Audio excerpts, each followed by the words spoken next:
Hi, y'all. This is Kristen Chenoweth. Hi, I'm Gloria Stefan. This is Sarah Bareilles. Hi, I'm Patty Lapone.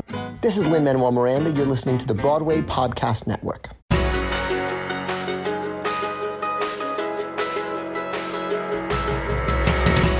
Welcome back to the Theater Podcast, intimate personal conversations with the industry's biggest names. I'm your host, Alan Seals, and this episode is with Jeremy Jordan, who has a virtual concert coming up at 54 Below beginning on May 6th, 2021. It's actually an encore performance, I would say, of his smash hit Carry On, which debuted back in February 2020.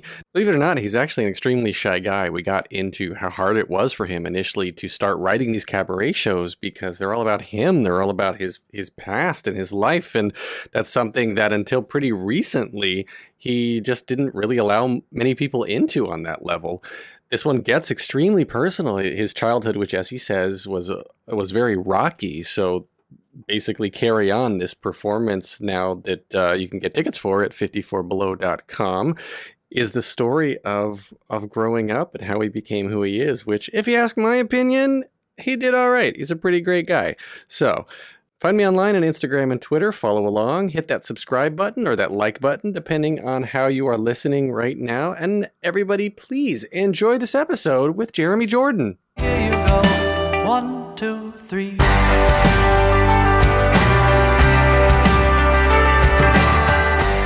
My guest today, baby, best known for his Tony and Grammy-nominated portrayal of Jack Kelly in Newsies on Broadway, as well as his many roles on television, including series regulars on CW's Supergirl, NBC's Smash, and Disney Channel's Tangled. Recently, he starred on Broadway opposite Kerry Washington in the provocative new play American Son, and then reprised his role in the Netflix film adaptation. Other films include The Last 5 Years opposite Anna Kendrick, Joyful Noise with Queen Latifah and Dolly Parton, and Newsies, of course, on Disney+.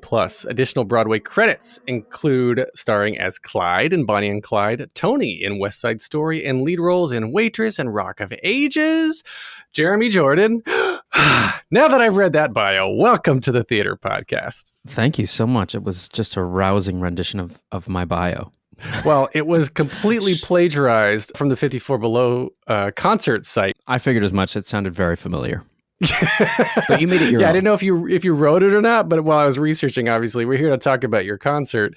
And when I was reading up on this show, so you've got this concert coming up on May 6th, and it's called Carry On at 54 Below. But normally on the podcast, I get into people's childhoods and how they got on into performing and whatnot. But your show seems to touch on that same subject. So I figure we can both, let's start with the show. Tell us what the show is about, and then let's go back in time a little bit. Yeah, I'm glad I canceled my therapy session today because this seems to be going down that route. That's why we're here. Yeah, so Carry On. Well, I'll go back. I mean, this is my third cabaret show at 54 Below. And I've done them all over the country and all over the world. And every time I do a show at 54 Below, I try to do something special, something different.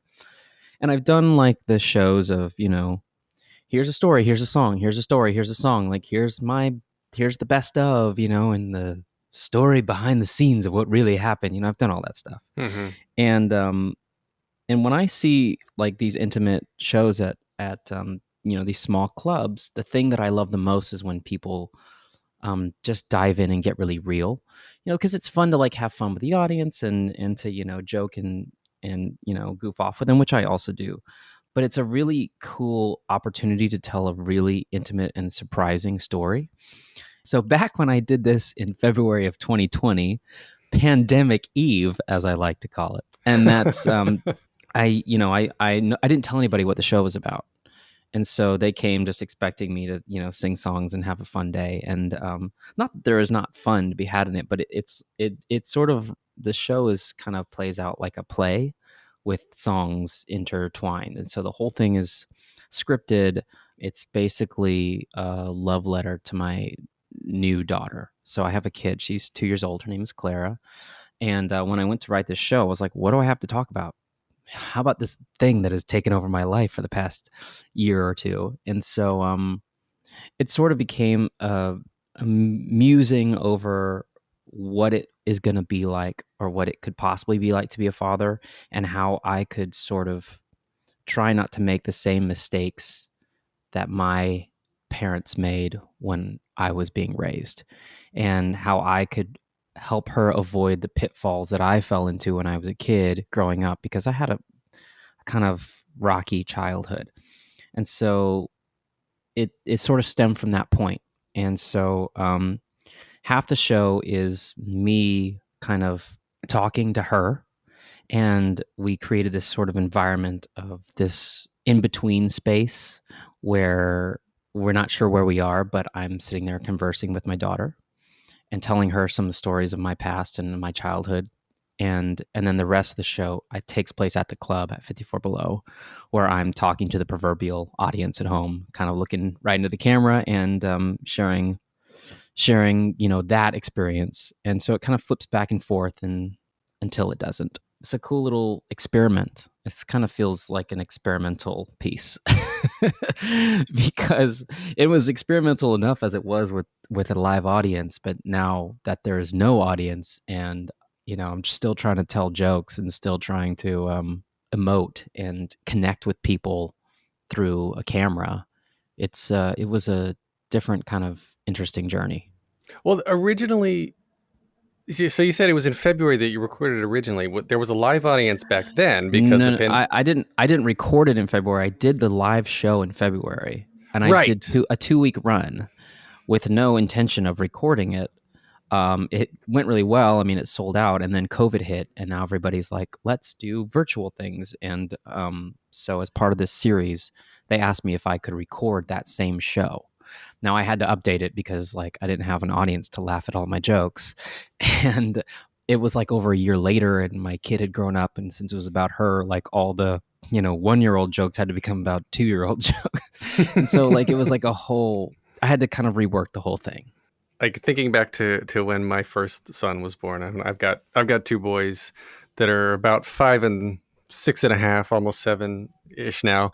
And it's funny because I remember when I was I guess in my late 20s, late to mid 20s, and I was thinking, I got out of college and I was starting to, I put in air quotes here, make it, I was doing job things and trying to adult and not doing it very well. Looking back on it at the time, I thought I was amazing.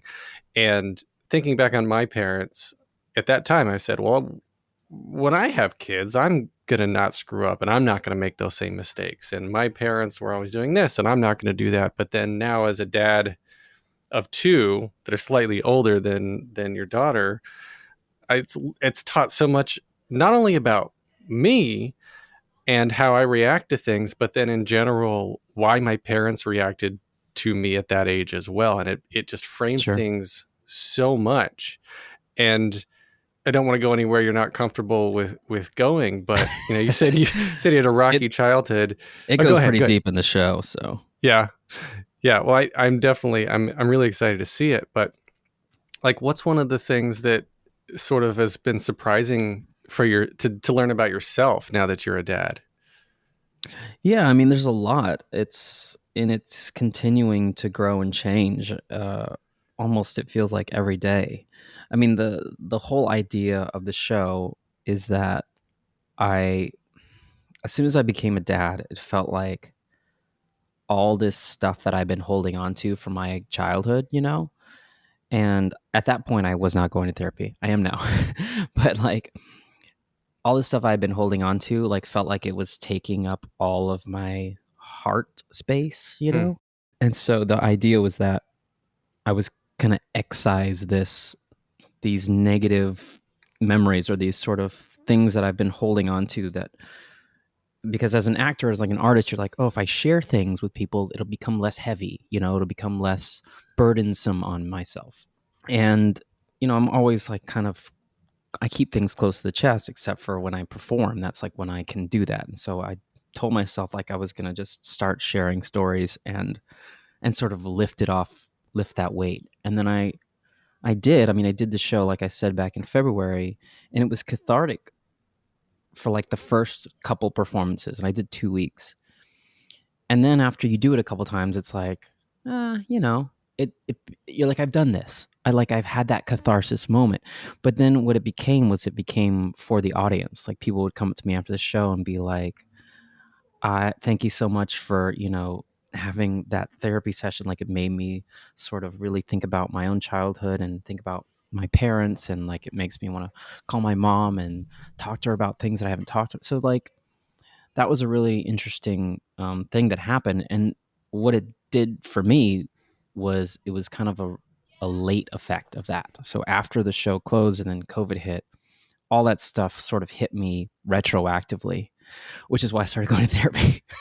But it's like I had let go of those things in a small way, but there's a difference of like saying I'm letting go and then scripting it into a show and then like really putting it out and drawing it out really neatly onto paper and saying the words in a really cool artistic way and then actually dealing with it, you know?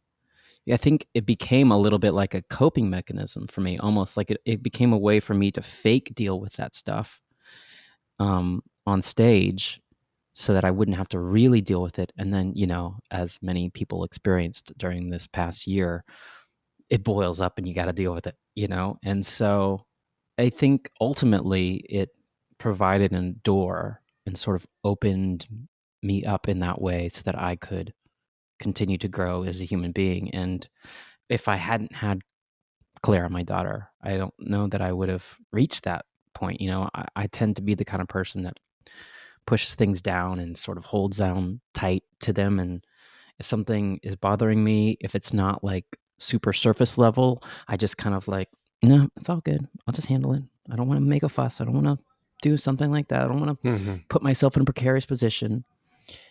And I'm trying not to do that anymore. And I think a lot of it has to do with seeing this child that is completely open to the world around them. She's completely fearless. She's, wears every ounce of her heart on her sleeve. And it's a good reminder to see that in someone, especially someone that you created, and to see yourself in that as well and be like, oh, that's possible. Like to just be free in that way. I agree with everything you said. It's very eye-opening to see shame is taught. I think embarrassment to an extent is taught. And you're right, because like I try to encourage the wonder and curiosity and the wide-eyed brightness of children with, and encourage that as much as possible while still being like, you can't just jump off a cliff because you will hurt yourself, and you can't talk in the middle of everybody else because there's rules of conversation. Right. But it's so much fun, and I applaud you. I applaud you for doing that, because it's not easy. And I was sort of the same way, that I didn't start going to therapy until the last couple of years. And then it's like that door opened. Yeah. And I've said this a lot on this podcast, actually, that this is sort of a little bit of therapy for me. It's a bit of catharsis for me. And in that I'm not a Broadway performer, I don't get the opportunity to do cabaret shows or like, well, I'm going to take it back to you for a little bit, I guess the performer in general, but like people get on stage because they need some sort of validation, or they like the attention for one reason or another, or it's, if they're shy people, it's their chance to be noticed without either feeling guilty about it or without being afraid or feeling anxious about it. Yeah. And that all comes from somewhere, right? And your childhood, your parents. There's a lot of there's a lot of therapy needs in the Broadway community, I must say. Yeah. Oh my gosh. Yeah. Well, the other thing that I thought about is that, to wrap up the having a kid thing, is that I read this great book over COVID called The Untethered Soul, which is, a self-help book, but it's great.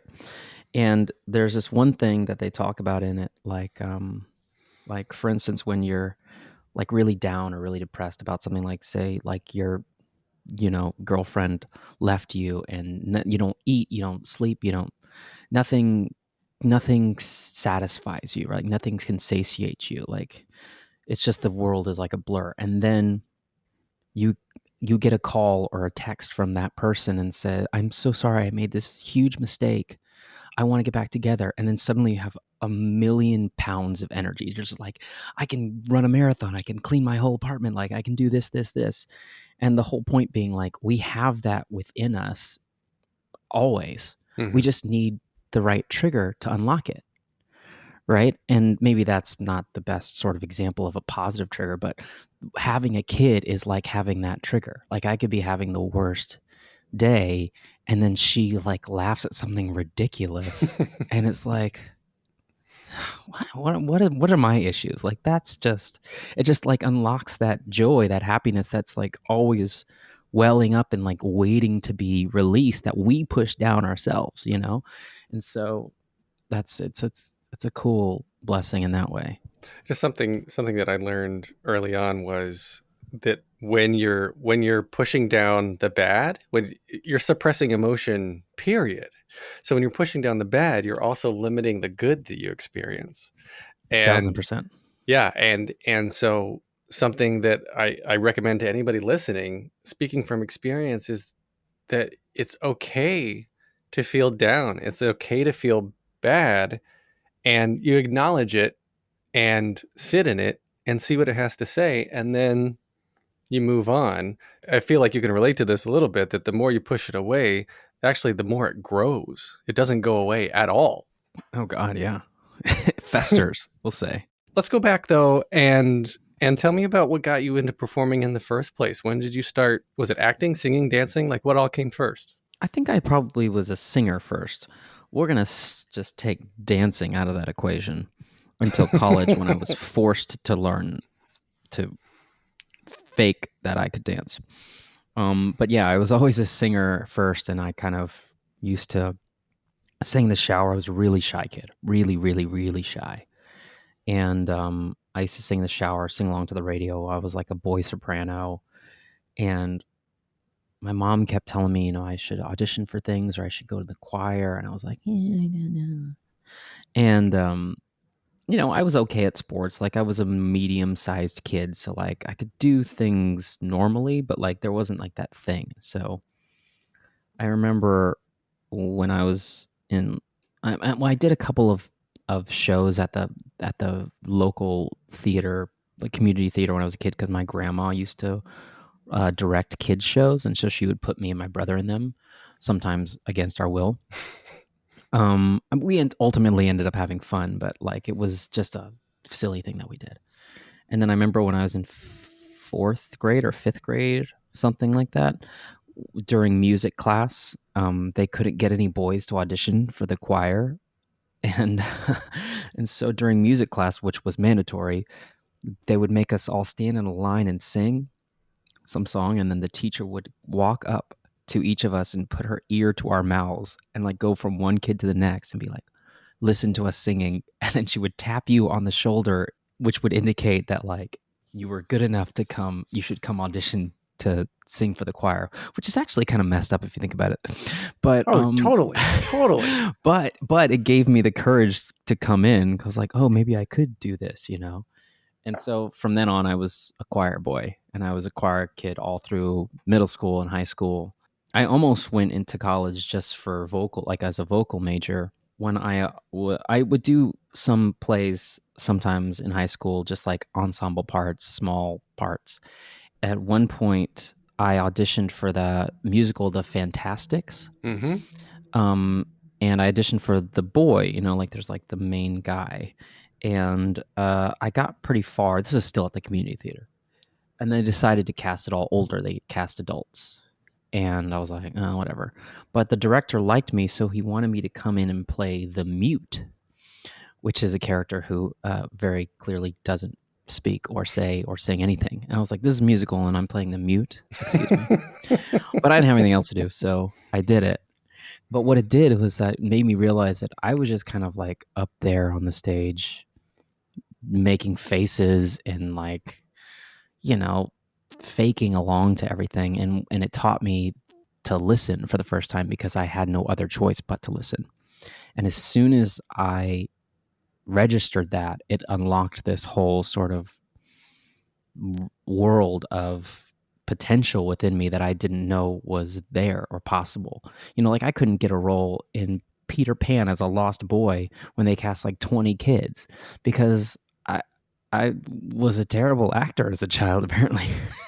And it's just because I didn't listen. And so and I got like the local community theater award for that show, and like all this other stuff. And so that kind of led me to believe that there could be a possibility for that and going forward. That's super fun. I all it takes is just, the one experience to kind of flip the switch. Yeah. But then you moved. So eventually, obviously, you made it to New York. And I was reading, I think, correct me if I'm wrong, you got your first Broadway gig from a complete open call, right? I did. Yeah. I mean, I was lucky enough to have an agent when I got to the city after college. We did, the college showcase things, and I got an agent, but Rock of Ages was my first Broadway show, which I was absolutely not right for in any regard. But, I was going to all the open calls, and it turned out that I was just wrong enough for all the parts that I could be a swing for all of them. I was just like not quite rock and roll enough for the lead, not quite, silly enough for the little German character, like not quite sexy enough, but like I was like right in the middle. And I could sing all the parts. Too normal? So too normal of a guy? I was too normal. I was a very normal person in that cast. And I don't know if you've ever met Constantine Maroulis, but he's very much not normal. Love him, but not normal. Not a normal guy. I will agree with you. And yeah, so I just went to an open call, and they called me back, and that was that. Then, I mean, I've got next that, there's been a lot of cabaret shows that you've done, and I don't know if I'm finding more about cabaret shows from you because the ones you write just happen to be so good they win lots of awards, so people talk about them, or if you just do an astronomically large amount in comparison to other people. But you do a lot. That I do an astronomical amount. Well, you do quite a bit, and you said do. When do you realize, I guess, that the cabaret scene is something that really interests you too? Because it's a complete, well, I was going to say a completely different path from the Broadway stuff, but yeah, it is and it isn't. It's performing, it's getting yourself out there, et cetera, et cetera. But to write your own material and then to make it personal is a specific choice. Yeah, I was very much not into that even a little bit. I mean, I would go see friends in cabaret shows, and I would, see like them do the up close and personal stuff. I was like, nah. Nobody's going to know this person. Like, I wanted to like be mysterious. I was just going to be like, oh, that's that enigma. That's Jeremy. He's so broody. He's so mysterious. But what's his story? We'll never know.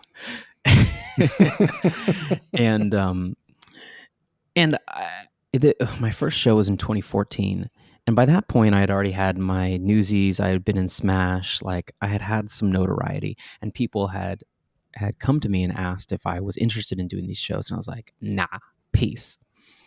And then after I shot the last 5 years, I didn't have a job for over a year, and so I needed money. And, the cabaret scene is not the hugest, but I had enough of a following that I could make some money. So I did like a tour of my first show, which was called Breaking Character. I went to San Francisco, Indianapolis, and then I went to 54 Below. So I was kind of forced into it a little bit. But I think secretly part of me inside was like, this is something that you should tackle. Like, it's something that you need, because what I hadn't realized is that I always wrote stuff. Like, I always wrote music growing up, but I never played it or showed it to anybody ever. And I used to write poetry and stuff. It was all for me, like never for anybody else. And it made me realize that like I have this writer soul or whatever within me. And this was an opportunity for me to actually finally share it, or like to experiment with it. And so, Breaking Character was the first show that I wrote, and it became, it was like it was disguised as a normal cabaret show, normal, like, we're just going to tell stories. And then sort of towards the end, the whole thing broke apart, like at the end of Pippin, where the curtain gets pulled up and all that sort of stuff, and became this super intimate sort of confessional moment. And it was all by design, but it was thrilling for me to get to create that experience for an audience and to set them up for something and then throw them for a loop into something completely different. And that's something that I try to do with all of my cabaret shows now. So there's always a twist in every show that I write. The second show I did, which was called Jeremy's Terrible, was like a game show, sort of a vibe. And at the end, the whole thing sort of got flipped on its head, and I, quote unquote, broke down in front of everybody. And it got to the point where like audience members were like, "Are you okay?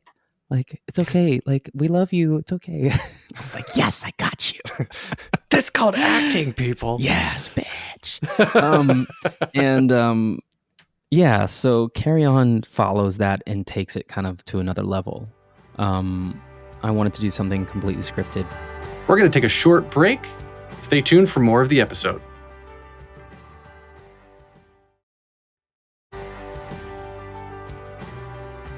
Back to your point, it has become it's like a chance for me to write my own show and to completely be in 100% control of it. I mean, as actors, I didn't really realize this until I was actually doing it. Like, you are a vessel, like you are the conduit to which other people express their art. And maybe you get to add a little bit of it in there. Not always. I mean, try to get yourself into the cast of Wicked and see if they let you do your own thing. It's not going to happen. But like, it's you know what I'm saying? It's like we have very little control over our art. All we're in control of is the final product that the audience sees on stage, Yeah. And that's the best part of, I think, being an actor on stage, is like having that control. And then doing film, television, you have even less control because you get to do it a couple times, a couple different takes, and then somebody else goes and edits together, and you see it 6 to 12 months later and hope that they made you look good. And it's out of your hands. So having something that I could completely have control of and tell, like, is empowering, and it's really, and I think having that empowerment allows you to be more invested in it, and it allows you to be more creative, and the audience grabs hold of that. And the other great thing about cabaret, at least in my experience, is that I started doing it when I already had a level of notoriety. And so everybody that came to see me was already a fan. And I mean, there's nothing like getting to perform in front of a friendly audience. I mean, it's just like everything is forgiven. Any little slip up, any little flat note, any weird hiccup, it's like they don't care. They love you. And it's such a, I mean, it's almost an addictive kind of environment. You have to be careful because it's still not real, like really real, but it's definitely a fun sort of place to be. Being an actor in general, you, like I said a second ago, like it's needing the validation, or it's needing the attention, or it's finding a place, it's finding a tribe, it's feeling not normal in normal society, so you find a place there being somebody else. You and Matthew McConaughey said something very similar. I was talking to Matthew McConaughey once and about Green Lights, his book recently, and he said, and I asked him too, I said, why did you decide to write this at this age of 50? Like, you could have waited till 60, 70, 80, whatever, or earlier. And he's like, well, I've done so much in my life that has been, get your writer, director, the editor, the blah, blah, blah. And this is the one thing that I can do from my brain to your brain, uninterrupted, unfiltered. Yeah. Yeah. And it's absolutely an incredible thing. I was actually going to ask about TV and film too, but then you brought it up. Is TV and film, like you said, even that much worse, because you can't do it over and over again. You're not doing it for years, and you're at the control, the mercy of the editor and the director. Of course, the director is the moment, the editor is putting it all together, and you have no control over what the final product is, more or less.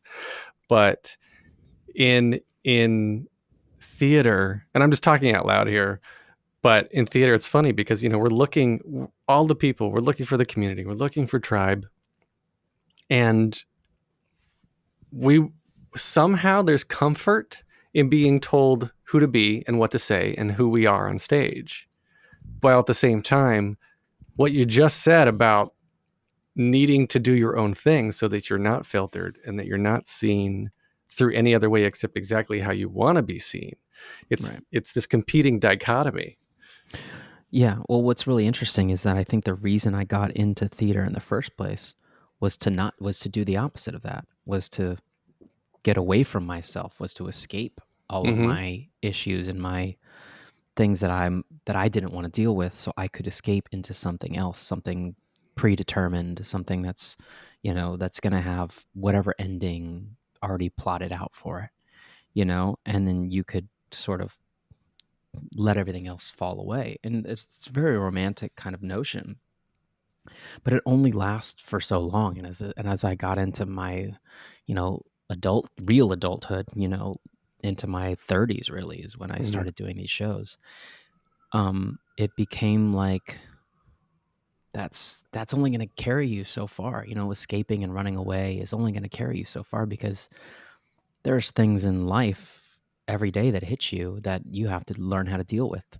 And as I learned how to deal with stuff in life, I was like, oh, I should probably deal with stuff in the way that I can best communicate, which is through theater, through art, through song. And like, if I can do that really well, imagine how much more exciting and how much more impactful what I can do would be if I filtered it through this medium. And you're setting an example now for your daughter. You're setting an example that you didn't have. Yeah. So you'll be able to show her that it's okay to be expressive, that it's okay to have feelings. It's okay to be sad, right? It's okay just to experience the range of being a person. Yeah. And I mean, it's terrifying and it's scary. I mean, my last show I did was all about how afraid I am all the time of things. And what are you afraid of? Well, a lot of it is sharing, and a lot of it is being vulnerable. Yeah. I've always had trouble accessing like some basic emotions, like, because fear is like it like leads the way, so like it gets in the way. So before I can allow myself to access like real happiness or like real wonder or real pain, fear sort of jumps the gun there and blocks those sorts of things. And so you have to sort of take things at that, and so it becomes, the fear becomes at the root of things. It's because of whatever things that happened to me in my childhood. There's lots of them, but like for some reason fear took root and took precedent and became like, and the crazy thing is, like, until I started doing these shows, I didn't really know that about myself. Like, I started being like, what am I going to talk about? Like, what do I want to say? What is going to be meaningful? What's going to really impact people? And as I started thinking about things, I would say like, no, I can't go there. No, I can't go there. No, I don't want to go there. And then I was like, and my music director, Ben Rahula, who's also brilliant and has sort of helped pull these things out of me, is just like, the fact that you're recognizing that is the indication that that's exactly what you should do. And a lot less things scare me now, I would say. I mean, there's still plenty, but just speaking them out loud and sharing them and sort of giving other people an insight into what's causing whatever ails you and distributing that, away from yourself is very, a very cool feeling. And what I realized is that people openly accept that, and that's one of the reasons why people come to the theater. I mean, I come to the theater, I come to a movie not realizing that like I need the pain of that character, or like I need the joy of that character because it gives me insight into my own whatever, and then I can deal with it. Once I realized that I could be the one to do that for people, it was like, that's what I'm going to do. It's a very touching, it's a very real thing to be able to allow yourself to experience too, because it's a level of vulnerability that you have to peel this back. And the good thing about all of this is that it compounds with the people who are with you and the people that are watching, right? Because they come up afterwards and say, oh, well, I felt that too. And like you were saying, that it's encouraging and it's very emotionally satisfying. I've got to imagine that you have all these people who came to see their version of you that they have in their head. Yep. Because you're the goofy guy on TV. Lizzie's version of me. Yes. Lizzie, the producer. Sorry. The producer, yes. So they come to see this version of you that they have in their head. And I would love to take a guess here that they walk away loving you that much more because of the vulnerability and the whole personness. I will coin this phrase, the whole personness that you are providing for everyone to be able to see, right? To sort of piggyback off that, it becomes about them. And a lot of times we get into this business for us, like I got in it to escape and for me, and it became, I recognize what it's doing for other people, and that if I was them, what it could do for me in their position. And as soon as you start doing something for other people, it becomes it sort of becomes a part of the universe in a way, like it becomes, it shatters whatever barrier that you've blocked it off. And it, there's this thing that I say in the show that when I, first met my daughter, it's like, I thought at first that she took a piece of me. Like I felt like, less of myself. But what I realize is that it's not less. It's that it like opened me up so that I could join the rest of the universe. Like it's like my heart spills out of your chest. It's not contained anymore. It's suddenly like it takes up every ounce of space between you and those that you love. It's in every particle of air, and it's always been that way. You just didn't realize it until you feel that sort of love that I think can only really come from having a child. And, I've loved before, and I've been in love with people, and in a way it's momentary, it's like, it's something that is still inside of us. We share it with one person maybe, but as soon as you have that life that you brought into the world, it's a whole other level. Like and that's not to crap on love, because it's great, but it's like, it's different. It's something different. And I try to express that in the show the best way that I can. But, it's a new kind of feeling that, and it's all about sharing, right? It's about doing something for other people. And so whether it's for your daughter, or when you're in my business, whether it's for anybody that's in the audience, it's for them, knowing that they're a part of the universe that you're also part of. So it's like, it's all cyclical, Absolutely. I saw Dear Evan Hansen about 3 months after my first son was born. Yeah. That was rough. That was so rough. When that was the first time I'd seen anything that was like parent-kid related after I had my kid. Right. And it ripped me to the core. It was one of those moments where I was like, yeah, this is a different kind of love. It's a different kind of feeling and infatuation. And it was, it's beautiful. Anyway, back to your Broadway credits. It's funny because you had, let's see, Bonnie and Clyde ran for 30 days. Great music. Don't know what happened to it. And all of a sudden the show nobody saw it. That's what happened. Nobody bought tickets. And yeah, well, nobody went. That was what happened. And I mean, at that point, like, you're on Broadway. Do you personally, do you take it personally when something like that doesn't quite go as planned? Because I mean, you follow up with that and you've got Newsies, which then becomes your Tony nomination, your Grammy nomination.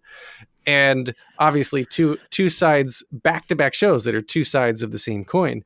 Mm-hmm. And so when you're in the middle of the Bonnie and Clyde decline, I mean, everyone knows, you can see the writing on the wall, the houses are empty, whatever the case is.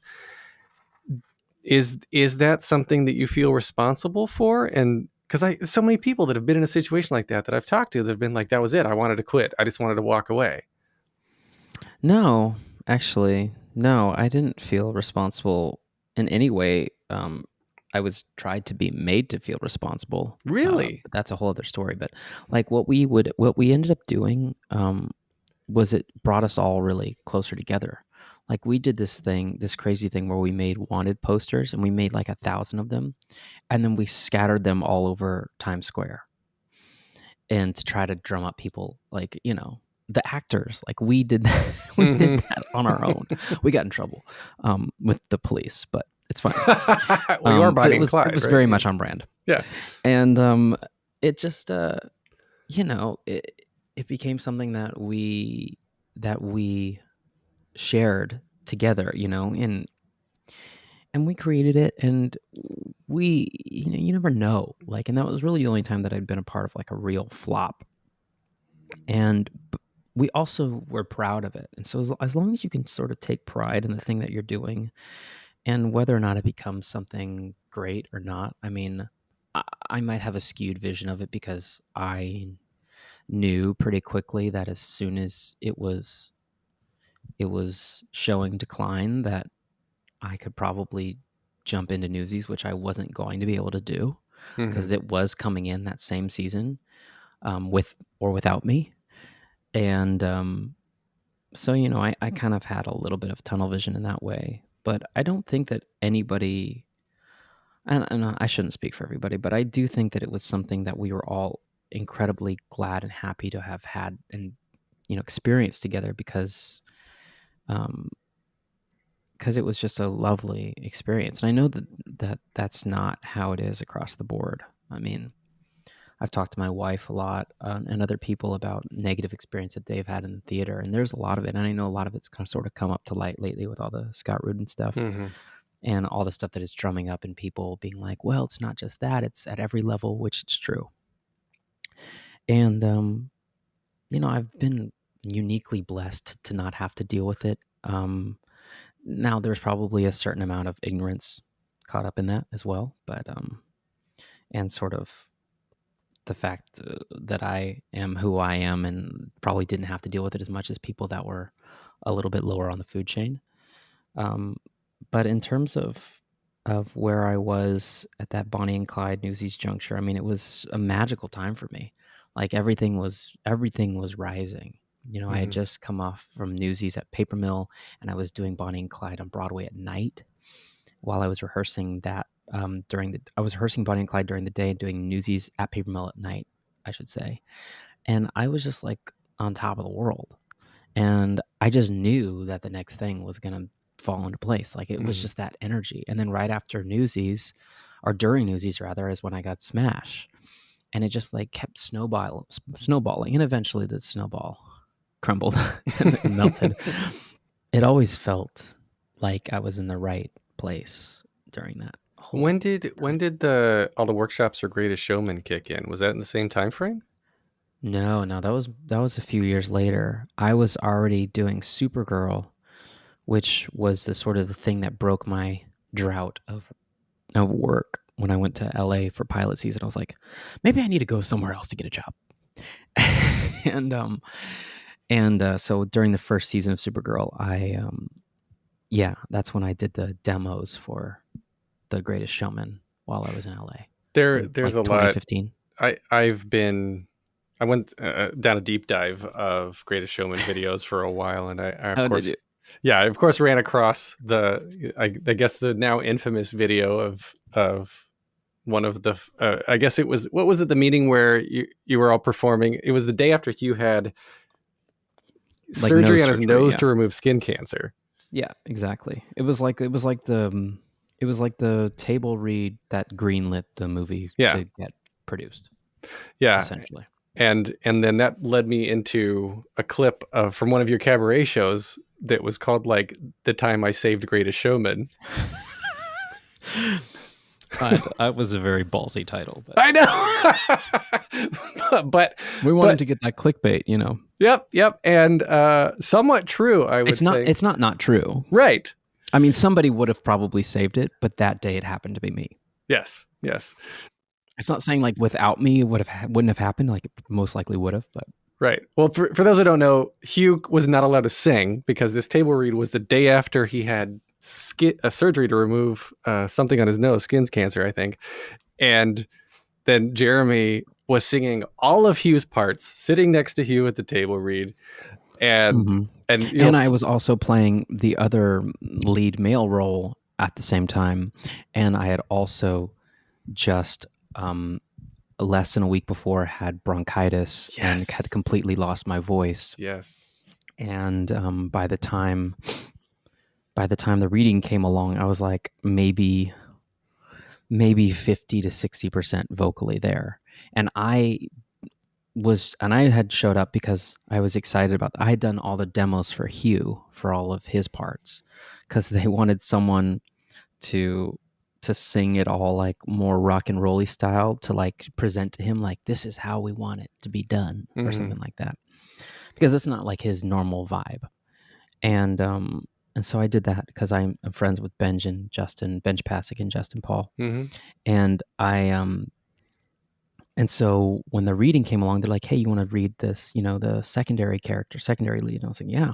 So I flew myself up there, and I had just been really sick, but I only had like a couple of songs, and I was like, I can squeak through these, it'll be fine. And then I'm on the plane going there, and they're like, we have an emergency, Hugh has to have surgery, and he can't sing, and we have to do this thing, and everybody's already here in town, like what do we do? You're the only one that knows it because you did all the demos. And then Justin, the composer, who's also a really good singer, had also lost his voice and couldn't do it. And they were like, you're the only one that knows it, and we are too afraid to try to teach somebody new in like 12 hours. And I was like, oh God, you gotta be kidding me. And so, you know, I buckled down and did it. This all used to be in my show in Carry On, and it's actually not in this version because we released it already long before we knew we were going to tape it. Plus, I've told the story for the last couple of years. It was time to retire it, but yeah, so I was standing up there singing all of his parts and doing all of my parts and trying not to have my head explode, all the while like on the verge of completely losing my voice. And yeah, it was rough. But there was one point where that video was of at the end of the show where he decides to, you know, break the doctor's orders and break out, start singing, which was an incredible moment to watch. But for me, I had just done a song right before that where I had completely lost my voice in the middle of a song, and I was like devastated, embarrassed. And I still had to sing that next song, which was a little bit easier to sing. And I was like, I'm going to have redeemed myself here. And then he takes over. I was like, you bastard. But I mean, it was this magical moment. So it was. Well, that was like the whole time when I think that was the whole time when the first time Kiela got comfortable coming out from behind her music stand too, right? Like, oh my God. Like she was just shy about the whole thing.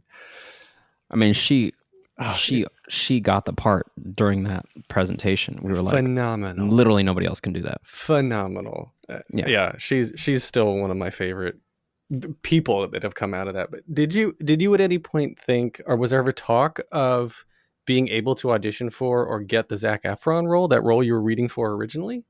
No. I mean, early on after I was when I was doing the demos, and then my hope was that doing that table read would, at least get me in the door. Right. But I think by that point, he was already in talks, or had even already agreed to do it. I wasn't aware of that, but I allowed myself to hope for it. We're going to take a short break. Stay tuned for more of the episode.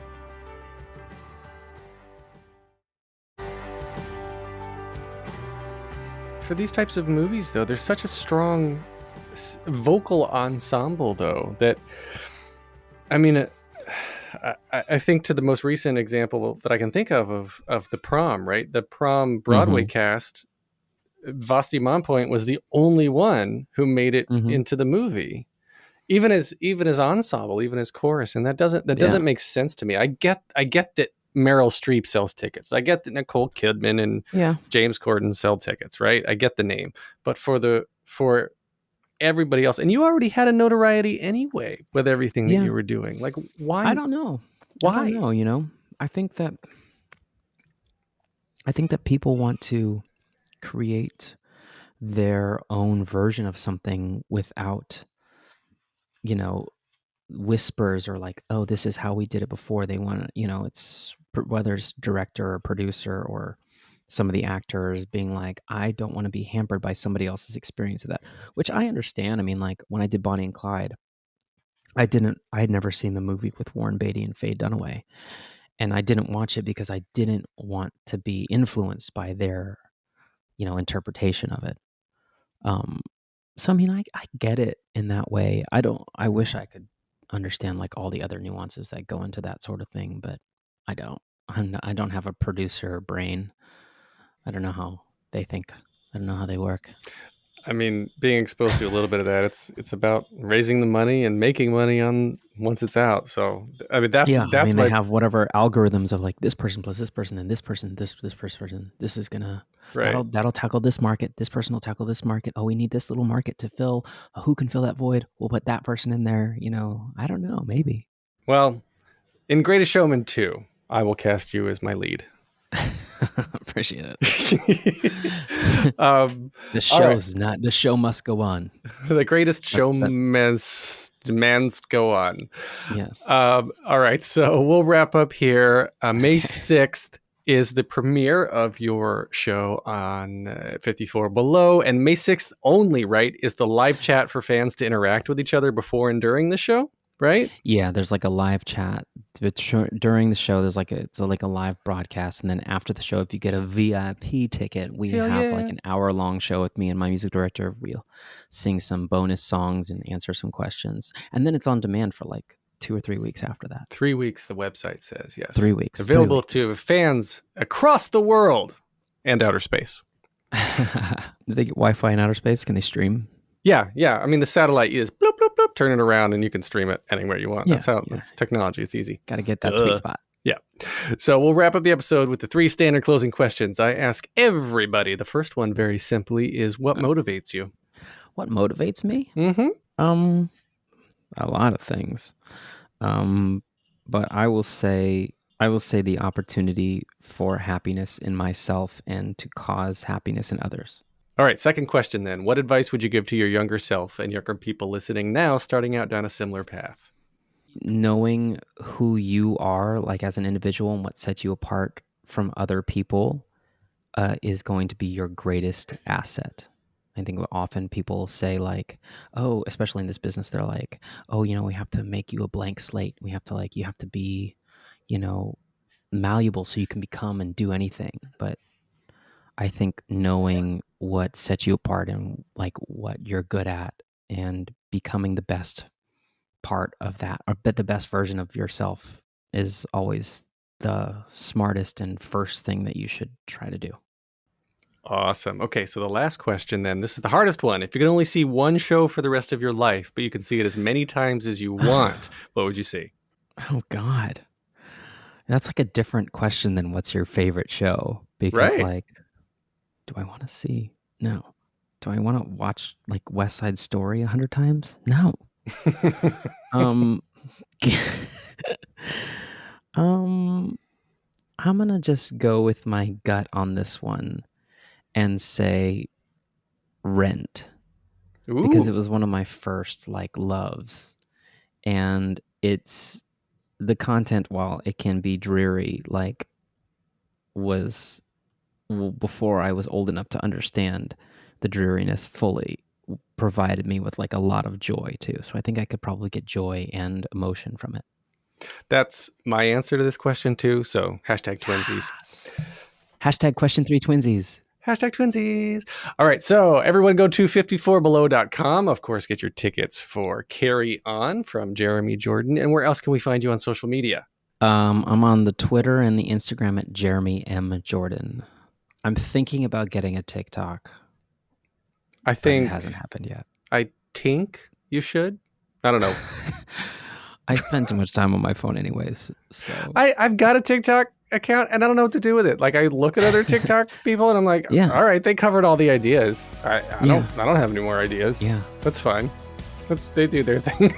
There you go. All right, get more of me at thetheaterpodcast.com. Show your support at thetheaterpodcast.com/Patreon. Had a little production help for this one from Elizabeth Wheelis.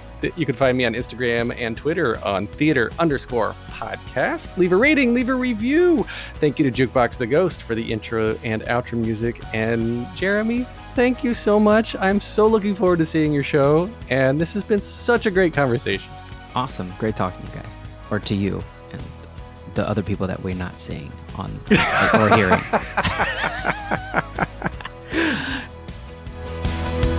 Take a deep breath, make the world a little colorful.